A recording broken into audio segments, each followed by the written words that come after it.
Hi everyone, this is Elizabeth Grace Foley, historical fiction author.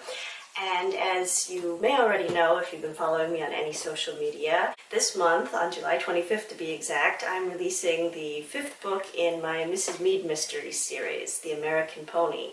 And since it's been such a long time since I last released a Mrs. Meade book, 7 years actually, I thought it would be a good idea to talk a little bit about the Mrs. Meade Mysteries and kind of reintroduce the series to anybody who's not familiar with them.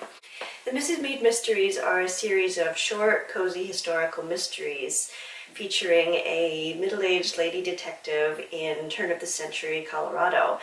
They are novelette to novella length, which means anywhere from about 12,000 to 20,000 words, so depending on how fast you read, the kind of thing you can read in a sitting or two. I guess I'd describe them as Miss Marple with a dash of Cranford meets the Old West, but set in the era of Anne of Green Gables.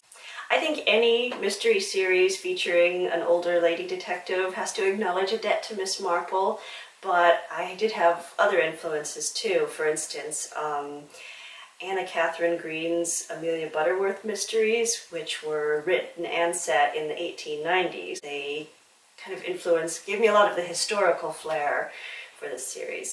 My original inspiration for the first book in the series actually came from a TV Western series. One of my favorite older TV Westerns, The Virginian, in my opinion, took a wrong turn in the 4th season, not being able to recover very well from some recurring characters leaving and getting a new producer who changed the feel of the show. But anyway, I used to think about, oh, how could they have done better? What could they have done differently? And at one time I thought to myself how it would have been more interesting if instead of just coming up with the usual orphaned niece to replace the character of Judge Garth's daughter, what if they'd done something different and given Judge Garth a housekeeper instead, a middle-aged or older lady who'd be like a mother figure to the other recurring characters in the show. And so, just idly, to fill an idle moment, I used to daydream what sort of plots you could come up with for a character like that, an older lady in a Western. And I can't remember most of them now, but I do remember one concept was of this older lady investigating when a young girl who worked in a post office was accused of a crime. And that one actually stuck with me, and at some point I realized, I could actually make my own story out of this with original characters. I can't remember whether that actually gave me the idea to write a mystery series or whether I came up with the concept first and then realized, hey, this could be the first story. But I do remember my influences in picking the setting for the Mrs. Meade Mysteries, setting it in turn-of-the-century Colorado. I had read this book, Nothing Daunted by Dorothy Wickenden. It's a really fascinating book. It's about 2 young women from New York who went west to Colorado to teach in a rural school in the Edwardian era. Really fascinating. And I think what appealed to me most about that, what I found the most interesting, was the meeting of the Old West, which is still very much wide open and rugged at the time, with the elegance and the prosperity of the new, modern, at the time, Edwardian era. The combination of that, telephones in the schoolhouse, but cowboys driving cattle outside, riding through a blizzard, and yet having a modern city like Denver not too far away. And I had also been reading the What Katie Did series by Susan Coolidge, which I can't remember the exact date, but I think they were published from the 1890s into early 1900s, and the last 2 books in this series were set in Colorado, and I was really captivated by the descriptions of the scenery and the atmosphere. And I think Colorado in particular, that era, was a really fascinating place because of the blend of old and new, like I said, but also because a lot of colorful variety. You still had the Old West aspects in the ranching and mining, but then the railroads. It was a central location for railroads coming through. You had major cities like Denver and Colorado Springs, and it was also a big health resort at that time. It was considered a particularly healthy place for tuberculosis patients, for instance, and other invalids.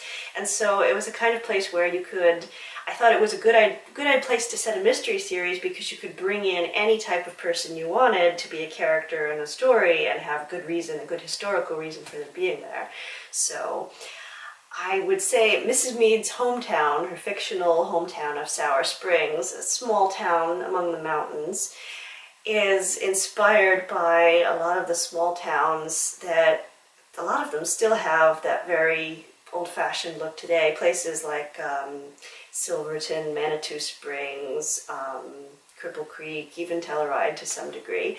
That area of Colorado, I'd love to visit there someday and see them in person, but photographs of that area and the old mines and houses have really inspired me in writing the setting for the Mrs. Meade Mysteries.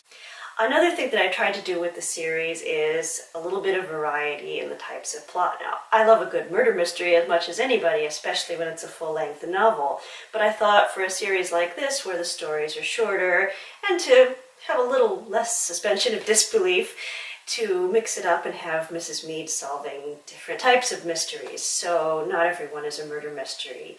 There's a kidnapping, a robbery, arson, things like that. And she does get to solve a murder eventually. Each book in the series, to some degree, can stand alone.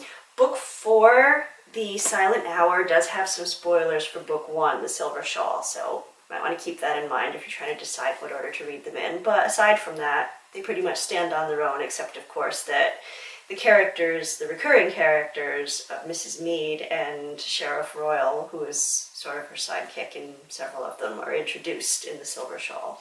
All of the Mrs. Meade mysteries have been published as ebooks.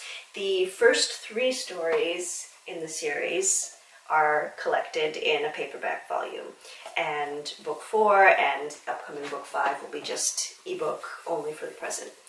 I hope and plan to write at least one more Mrs. Meade story, at least, which would give me 2 paperback volumes of 3 stories each. And I do have some concepts, scribbled down and tucked away for some possible future stories, and don't have a timeline. I'm not 100% sure about those yet, but I do plan for at least one more.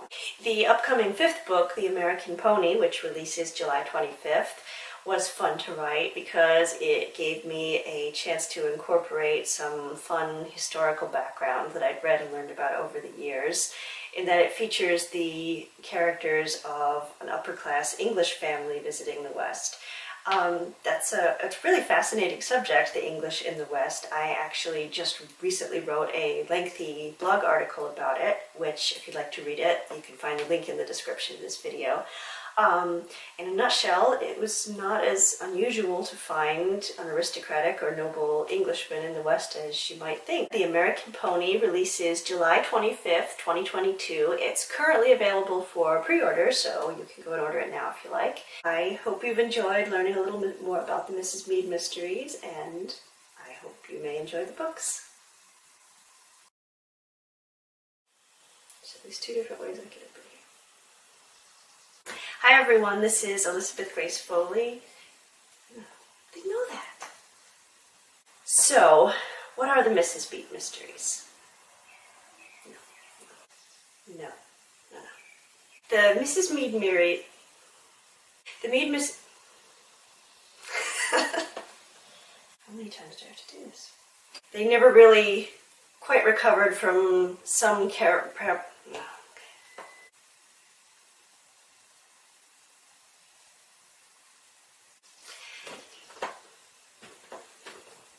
Sometimes I think I should just do comedy.